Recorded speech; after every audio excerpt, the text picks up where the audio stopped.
So మాదొక special request. Drinker సాయిలో స్పెషల్‌గా ఆడియన్స్ థియేటర్‌లో చూడడం కంటే ముందుగానే ఏదైనా సీన్ ఇక్కడ రీక్రియేట్ చేసి చూపిస్తారా అని. సో టీజర్, ట్రైలర్ పాటలకి ఇంత మంచి స్పందనొచ్చింది కాబట్టి సో ఫ్యాన్స్ కోరుకుంటున్నారు ఆడియన్స్. సో ఏదన్నా స్పెషల్‌గా ఇక్కడ లైవ్‌లో చేసి చూపెడతారా మా కోసమని?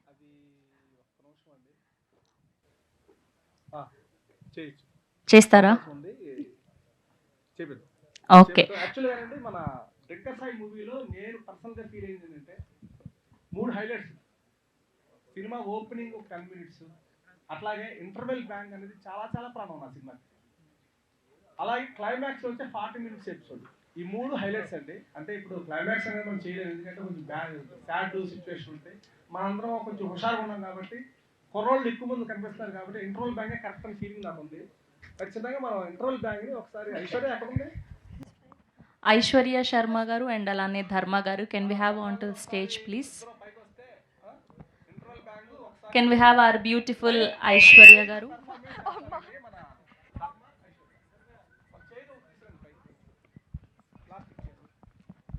Yes, here we welcome our beautiful Aishwarya Sharma and our very own Dharma Garu, please. Oka chair vera.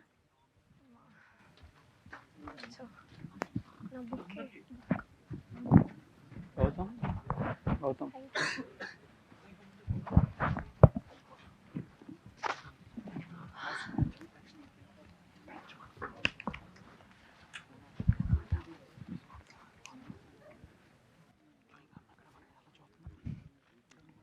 పట్టుకో ఒకసారి. సో 27th కంటే ముందుగానే ఇక్కడ ఇంటర్వెల్స్ ఇన్ని లైవ్ పర్ఫార్మెన్స్లో చూడబోతున్నాం, స్పెషల్లీ డ్రింకర్ సాయి ఫ్యాన్స్ కోసం. నేనేం బూతులు మాడలే.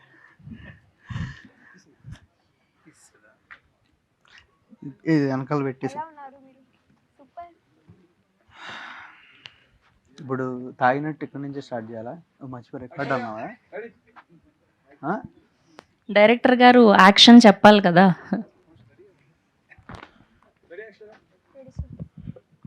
యాక్షన్.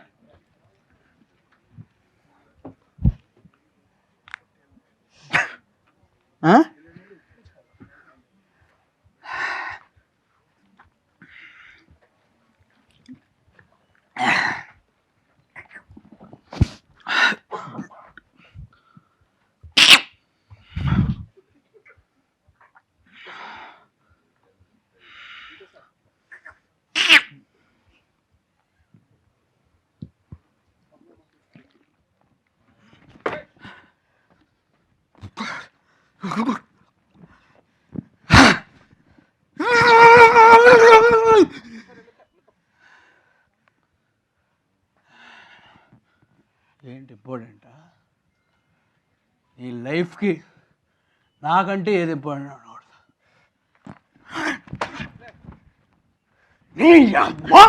ఈ మొక్క చెప్పడానికి ఇన్నా నోట్లో ఏం పెట్టుకున్నావా? నీకు లవ్ మ్యాటర్ కాకపోవచ్చు, నాకు లైఫే. నువ్వు లేకపోతే నా లైఫ్ అయిపోతే నీ అబ్బాయి చెట్లకొచ్చినావా?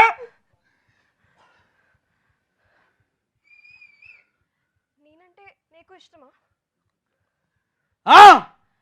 నా కోసం ఏమైనా చేస్తావా? అదే కదా ఏంటది? చచ్చిపోరా.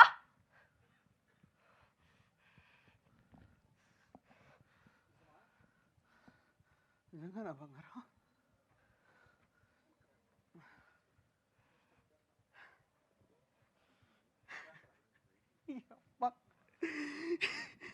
అబ్బక్క ఆవిడ నేను చచ్చిపోతే ఆడెవడో అన్నారు గాడిగాడి పెళ్లి చేసుకుని డీజే సాంగ్లు పెట్టుకుని డ్యాన్స్ వేస్తారా? ఓ పని చేయండి, ఇద్దరు రండి, ఉంగుంటా రండి. ఏంటి ఇవన్నీ కాదే, నువ్వు నాకు ఐ లవ్ చెప్పాల్సిందే. నువ్వు నాకు ఐ లవ్ చెప్పాల్సిందే. ఈరోజు అయినా రేపు అయినా నీకు అమ్మ సంవత్సరం తర్వాత అయినా నీకు నుంచి అప్పుడే కలుగుతావే. నువ్వంటే నాకు ఇష్టం లేదు, అర్థం చేసుకో. అమ్మ నీకు ఎట్లా చెప్తే అర్థమైతే కళ్ళ బుర్ర పైన వద్దా?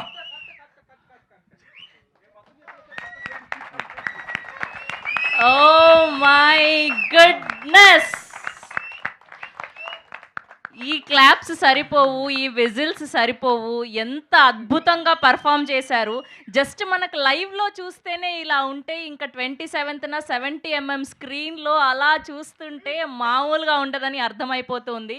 Specially thank you so much అడగగానే చేసినందుకు ధర్మ గారికి అండ్ ఐశ్వర్య గారికి. ఎంత అద్భుతంగా పర్ఫామ్ చేశారంటే గూస్ బంప్స్ వచ్చాయి ఆయన వాయిస్కి, అసలు మామూలుగా లేదు. Hearty congratulations. అర్థమైపోయింది మాకు బొమ్మ హిట్ అవ్వబోతోంది అని.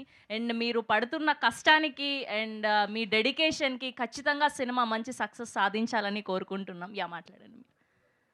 యాక్చువల్గా ఇంటర్వెల్ బ్యాంగ్ ఒక 7-8 మినిట్స్ 10 మినిట్స్ దాకా ఉంటుందండి మన మూవీలో.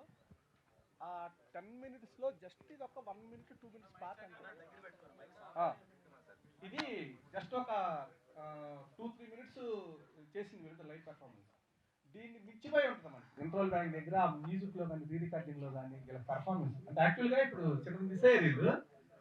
ఇతను ఈ అమ్మాయి దగ్గరికి గట్టిగా మాట్లాడినప్పుడు ఈ అమ్మాయి పారిపోతూ ఉంటుంటే ఇప్పుడు ఏం చేస్తానంటే కింద ఒక రాయి తీసుకుని ఏ దా మీ అమ్మ దా బుర్ర పగిలిపోతురా దా దా దా అంటాడు. అది నాకు చాలా ఇష్టమైంది షాట్. అది జస్ట్ అది మిస్ అయింది. అది ఇలాంటివి చాలా ఉన్నాయి ఇంటర్వెల్ బ్యాంక్ దగ్గర. ఏంటంటే కుర్రోళ్ళు వాళ్ళ మైండ్ సెట్ ఎలా ఉంటుంది, ఒక అమ్మాయి విషయంలో లవ్ చేసి హట్ అయిపోతే పట్టించుకోపోతే అమ్మాయి ఈ బిహేవియర్ ఎలా ఉంటుంది, ముందు కొట్టుకోవడం అంటే క్లియర్ కట్గా చూపించుకున్నాం ఇంటర్వెల్ దగ్గర. డెఫినెట్గా అది బాగా నచ్చుద్ది. విజిల్స్ కట్టేసింది అనమాట ఇంటర్వెల్ దగ్గర. ఈ విషయంలో అసలు మా వాడు చేసాడంటే ఇంకెవరు చేయలేరేమో కొత్త కుర్రాళ్ళు. రాబోయే చేయొచ్చు. ఇప్పుడు వరకు అయితే ఈ పర్ఫార్మెన్స్ అయితే ఎవరు చేసి ఉంటుందో రేపు పొద్దున అందరూ చెప్పే మాట అది. అట్లాగే ఈ అమ్మాయి కూడా మన తెలుగు అమ్మాయి కాకపోయినా సరే, ఎక్కడో జమ్మూ కాశ్మీర్ నుంచి వచ్చిన అమ్మాయి అయినా సరే ప్రతిదీ అర్థం చేసుకొని చాలా బాగా చేసింది. అంటే ఆ విధంగా జుట్టు పట్టుకుంటే అసలు ఎలా అయిపోవాలి అమ్మాయి అనేవాళ్ళు. కానీ అమ్మాయికి కోపం రియల్గానే అమ్మాయి ఫీల్ అయ్యి చేయటం అనేది నిజంగా hats off Aishwarya. Super Mahesh, super Mahesh. Okay. And అలానే మాకు ఒక డౌట్ ఉంది ఆడియన్స్కి. సో ఈ సినిమాలో బేస్డ్ ఆన్ ట్రూ స్టోరీ అన్నారు కదా, సో ఈ సినిమాలో భాగి మీ రియల్ లైఫ్లో ఎవరు ఆవిడ? నా లైఫ్ కాదండి అది, బేస్డ్ ఆన్ ట్రూ స్టోరీ. అంటే బయట ఉన్నటువంటి ఒక సిచ్యువేషన్. మీ లైఫ్ లో ఎవరు అని అడిగాను. అలా ప్రతి లైఫ్ లో ఉంటారు కదా గర్ల్ ఫ్రెండ్. ఎవరు లేరు అసలు, లవ్ స్టోరీ లేదు. నా బతికే సినిమా అండి. నాకు ఎవరు ఉంటారు చెప్పండి. ఊహ తెలిసిన కానీ సినిమా అది తప్ప నా ప్రపంచానికి రెండు వాళ్ళు ఎవరు తెలియదు అంతే. ఇది నమ్మని నమ్మి తీరాలి ఎవరైనా. 5 years నుంచి ఫ్యామిలీని అందరికీ దూరంగా ఉండి ఓన్లీ ఈ సినిమా అంటే గాలి పీల్చుకోవటం, తినటం, బాత్రూమ్కి వెళ్ళటం ఈ పక్కన పెట్టేస్తే అవి పక్కన పెట్టేస్తే తత్మా టైం అంతా పాపం ఆయన సినిమాకే పెట్టారు.